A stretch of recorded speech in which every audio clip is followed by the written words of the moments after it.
Hello, my friends, and welcome back. Empires and Puzzles has brought us a brand new portal today, and it will be the Astral portal. And with it comes a brand new family.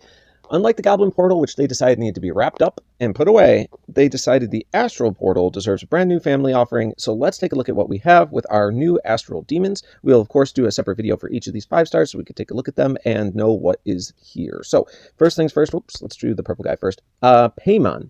Paimon here is looking kind of interesting. I mean, this is not necessarily what I was expecting for an astral demon. He looks like a bureaucrat. He's got like all these like scribed notes and records here. I guess they're demonic records, so there's that.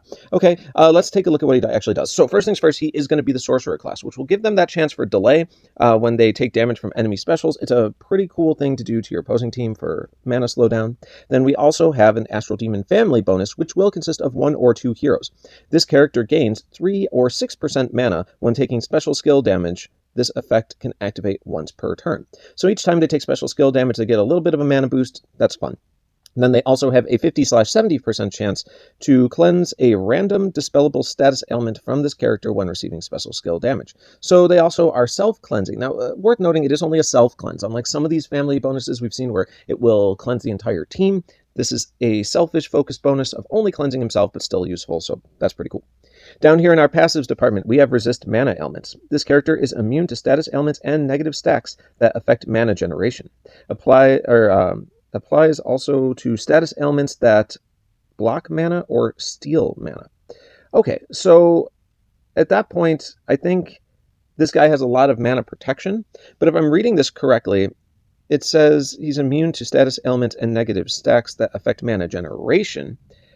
Applies also to status ailments that block mana or steal mana. But what it specifically doesn't say is mana cuts. So like a character like Fergus, I think still will go through and reduce this character's mana by a certain percent, but it is immune to like mana generating debuffs. That's at least how I'm reading it, but still pretty cool. Any protection against mana reduction or mana generation issues is great. No stealing of mana, etc., etc. Okay.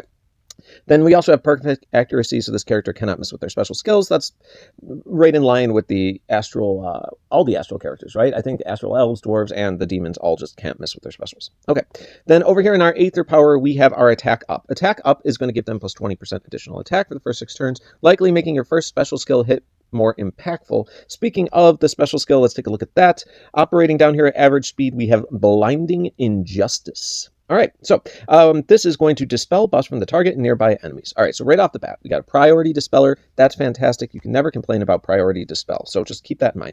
Also, we're going to be dealing 440% damage to the target and minor damage to nearby enemies. The target and nearby enemies get negative 50% accuracy for 4 turns, and the target and nearby enemies deal 450 damage to a random ally if they miss their special skill during 4 turns. Okay, so let's break into this. What does this mean? We'll get to the pros and the cons right here. First of all, one, I already kind of covered this, but priority dispel is fantastic. This guy's already sought after for that alone. He is doing a solid 440% hit, but it is only doing minor damage to nearby, so that's not like the most damage we've seen out of a hit 3 at average speed, mind you, but he is doing other stuff too, so keep that in mind. Then we also get the accuracy down for 4 turns. That's 3 targets you can possibly reduce their chance to hit you by 50%. That's pretty strong. And then also it says each time one of those targets misses with their special skill, this character is going to do 450 damage to a random enemy. Now, that's where things get interesting, right? Because I have to kind of see how this plays out, because it's any time they miss. I'm assuming if they have accuracy down, right, and they're a hit all, and they attack with their hit all and miss 3 of the 5 targets with the 50% accuracy down. Let's just use that as an example. I then believe that the way this special should function is that it would do 450 damage to 3 random enemies, because each one of those misses should, in theory, count and trigger this. It doesn't say it can only occur once per character per turn, right?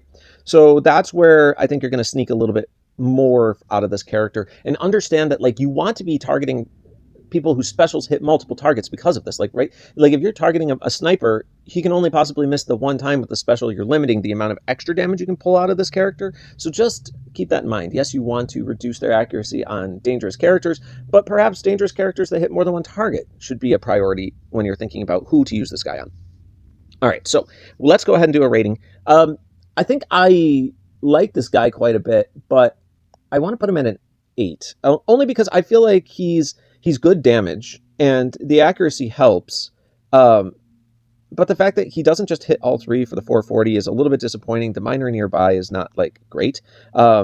Him only self-cleansing himself, it's fine. Honestly, he could, with a priority Dispel, there's an argument to be made that this character's a 9 automatically. Okay, I'll give you that. But just the rest of his special is still very strong. But I've noticed that the power creep has been releasing incredibly strong abilities recently. So rather than just list everyone at a 9, I'm trying to think about all the current characters that have been coming out, how strong they are, and then where would this guy rate compared to those, instead of the characters you're used to using already, because all of these guys are going to seem pretty great with their new shiny abilities, but where do they stand compared to their peers is more or less what I'm looking at. And I think this guy's a solid 8 out of 10, definitely worth leveling. He's a great thing to pull, and congrats if you do, but just understand that in the current releases, I give this guy an 8 out of 10, and I wish you the best. Let's go ahead and move on to the next video.